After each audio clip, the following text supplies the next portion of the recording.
احب الحب اللي يكون حب رسمي. يعني شلون حب يعني رسمي؟ انا من اطلع للسوشيال ميديا اقول لهم اني مرتبطه بفلان، المفروض فلان يكون خطيب على الاقل تقدير. زين. ما اقدر والله ترى هذا حبيبي. مو احنا هوايه نشوف اشاعات على السوشيال ميديا، انا طبعا انقل لك عن لسان السوشيال ميديا اللي موجود، بانه شيء ما مرتبطه حاليا بشخصيه على السوشيال ميديا معروف، شيء ما مرتبطه بشخصيه سياسيه، شيء ما مرتبطه بشخصيه دينيه، شيء ما والى اخره من الارتباطات. انت ايش قلتي بالبدايه؟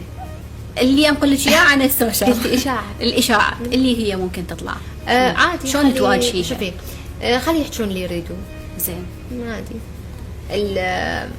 الحكي ببلاش، ما عليه اي ضريبه وما عليه اي فلوس، فطبيعي جدا.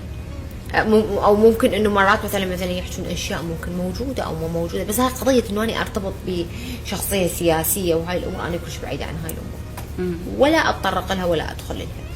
او قضيه ثانيه مثلا انه مرتبطه بفلان مرتبطه بس بفلان، يشوفون ماخذه ويا شخص مثلا معروف او صوره وكذا، شيء ما هذا تعرفه، شيء ما هذا صح.